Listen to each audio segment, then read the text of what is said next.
दोस्तों नमस्कार, मैं हूं शीतला तिवारी। दोस्तों, योगी आदित्यनाथ अगर देश के प्रधानमंत्री होते हैं तो देश की रूपरेखा क्या होती है। आज इस पर हम विचार करेंगे कि देश का प्रधानमंत्री योगी आदित्यनाथ के अलावा कौन हो सकता है, या योगी आदित्यनाथ देश के प्रधानमंत्री हो सकते हैं।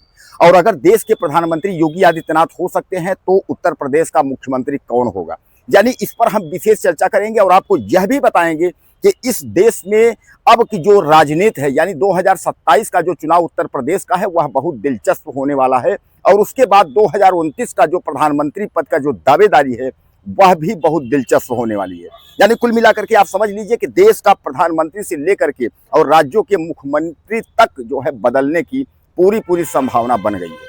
दोस्तों, शुरुआत किया जाए 17 सितंबर 2025 से। कि 17 सितंबर 2025 एक ऐसा ऐतिहासिक दिन है जिस दिन जो है हमारे यशस्वी प्रधानमंत्री नरेंद्र मोदी का जन्मदिन है।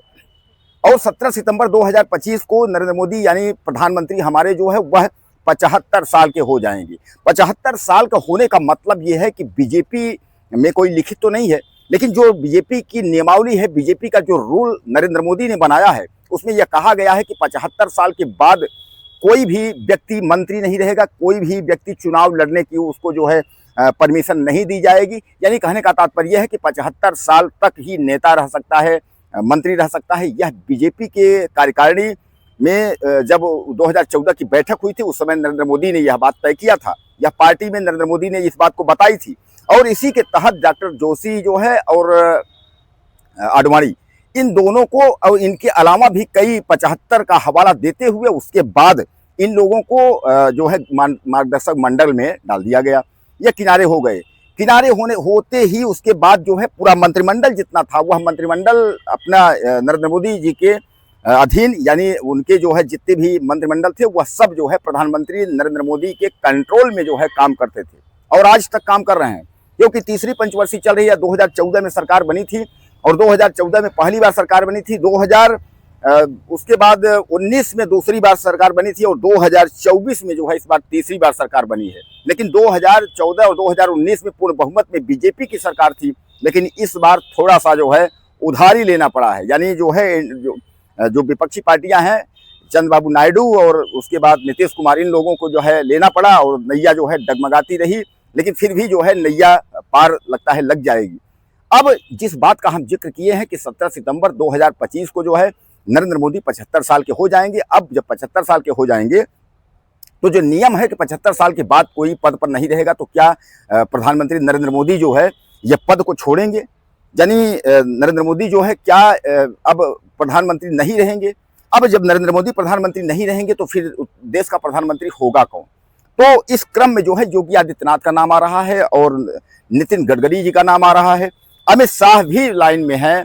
उसके बाद थर्ड अगर चलें, उसके बाद फोर्थ चले, मतलब और नीचे चलते चले जाएंगे तो उसके बाद शिवराज सिंह समेत कई लोगों के नाम है। नीतीश कुमार भी इसमें हैं। यानी कई लोग जो है प्रधानमंत्री के रेस में हैं।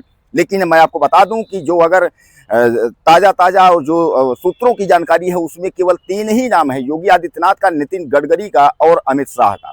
हालांकि राजनाथ सिंह भी हैं, लेकिन राजनाथ सिंह को यह कहा जा रहा है कि राजनाथ सिंह को कोई न कोई जुगाड़ लगाया जाएगा। जुगाड़ मतलब समझ लीजिए, अभी उस उपराष्ट्रपति का पद खाली है। राष्ट्रपति के पद के लिए जो है कई दावेदार हैं। नीतीश कुमार और राजनाथ सिंह जैसे सीनियर तमाम नेता हैं, किसी को भी बनाया जा सकता है। वैसे भी आप जानते हैं कि बीजेपी जो पार्टी है उसमें बहुत बुद्धिमान लोग हैं। वह जिसको दिखाते हैं उसको पेश नहीं करते हैं। मतलब आप समझ लीजिए, जिसका फोटो या जिसका नाम सार्वजनिक करते हैं कि यह प्रधानमंत्री बनेगा, यह मुख्यमंत्री बनेगा, उसका नाम सार्वजनिक हो जाता है जरूर, लेकिन उसको मौका नहीं मिलता है। कोई ऊपर से कूदेगा और तब से जो है पद उसको मिल जाएगा और वही बन जाएगा। तो अब इसमें जो है 2017 जो आपका, मैं आपको बता 2025 यानी 17 सितंबर का जो मामला है, यानी इनका रिटायरमेंट का, एक तरीके से मान लीजिए कि 75 साल का जो मामला है, इस 75 साल के मामले को देखते हुए जो है योगी आदित्यनाथ को यह देश मान ले रहा है कि वह देश के प्रधानमंत्री बन सकते हैं। चलिए, अगर हम मान लेते हैं कि अगर योगी आदित्यनाथ अगर देश के प्रधानमंत्री बन जाते हैं तो उसके बाद इधर राजनीति क्या कहेगी उत्तर प्रदेश में। तो उत्तर प्रदेश पे आप एक बार चर्चा कर लीजिए। उत्तर प्रदेश की स्थिति ये है कि उत्तर प्रदेश में केशव प्रसाद मौर्य और ब्रजेश पाठक जो है डिप्टी सीएम है। दोस्तों, केशव प्रसाद मौर्य जो है 2017 से उत्तर प्रदेश में प्रदेश अध्यक्ष हैं और वह जो है जाने माने नेता और पार्टी की एक तरीके से रीढ़ कहे जाते हैं।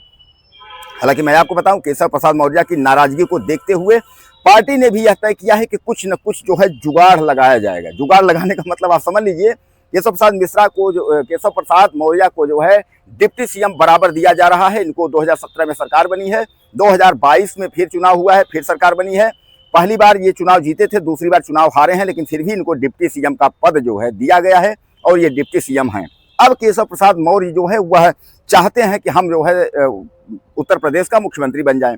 वहीं अमित शाह के चहेते केशव प्रसाद मौर्य जहां लगे हुए हैं कि हम जो है बन जाए डिप्टी सीएम, वहीं जो है ब्रजेश पाठक की भी दिली इच्छा है कि क्यों न एक बार जो है उत्तर प्रदेश का डिप्टी सीएम नहीं, एक बार मुख्यमंत्री का दर्जा मुझे भी प्राप्त हो जाए। यानी कहने का तात्पर्य यह है कि उत्तर प्रदेश का जो मुख्यमंत्री का दर्जा है, जो मुख्यमंत्री उत्तर प्रदेश की जो फुल मोहर है मुख्यमंत्री की, वह क्यों न मिल जाए। इसके लिए केशव प्रसाद मौर्य और उसके अलावा जो है केशव प्रसाद मौर्य के अलावा ब्रजेश पाठक भी रेस में हैं। लेकिन क्या आपको लगता है कि केशव प्रसाद मौर्य और ब्रजेश पाठक यह दोनों में कोई एक डिप्टी सीएम जो है वह सीएम बन जाएगा? क्योंकि अभी जो चुनाव हुआ था, आपने देखा था कि चुनाव में 3 राज्यों के चुनाव हुए थे, मध्य प्रदेश, छत्तीसगढ़ और राजस्थान। तीनों चुनावों में जिनकी नाम की चर्चा थी, यानी जितना जोर से चर्चा था कि यह मुख्यमंत्री बनेंगे, चाहे वो रमन सिंह रहे हों, चाहे वो शिवराज सिंह रहे हों, और चाहे आपके जो है वहाँ के जो है राजस्थान के, यानी जिनकी भी नाम की चर्चा थी उनको मौका नहीं मिला। मौका कोई तीसरा आया, उसके बाद जो है मुख्यमंत्री बन गया, जिसको आप जानते भी नहीं हैं। उदाहरण के लिए ले लिए बहुत सिंपल तरीके, उत्तर प्रदेश के 2017 का चुनाव हुआ था। केशव मौर्य प्रदेश अध्यक्ष थे। यह कहा गया था कि केशव मौर्य की मौजूदगी में जो है बीजेपी पूर्ण बहुमत में आई है, तो केशव मौर्य जो है बनेंगे मुख्यमंत्री। लेकिन जो है अचानक जो है आ गए योगी आदित्यनाथ, और योगी आदित्यनाथ ने यूपी की कमान संभाल ली। इसलिए बीजेपी की एक आदत है कि बीजेपी जो कार्य करती है उसमें चेहरा नहीं दिखाती है, यानी किसी का भी चेहरा नहीं दिखाएगी कि भैया ये मुख्यमंत्री बनेंगे या ऐसा बनेंगे, क्योंकि उसको चेहरा दिखाना जो है उसको हार का सामना करना पड़ जाता है। इसलिए बीजेपी की अभी भी नीति यही है कि जब भी चुनाव होगा वह भी नरेंद्र मोदी और योगी के नाम पर ही होगा, और खासकर अगर देश का हो या प्रदेश का चुनाव हो वह नरेंद्र मोदी के नाम का ही होगा। तो क्या आपको लगता है कि नरेंद्र मोदी के नाम की आंधी अभी भी चल रही है देश और प्रदेश में? दोस्तों, मैं उत्तर प्रदेश और मध्य प्रदेश से तमाम सांसदों और विधायकों की भी बात कर लूं कि मध्य प्रदेश के तमाम सांसद और विधायक यह केवल जो है मोदी और योगी के नाम पर जीत गए।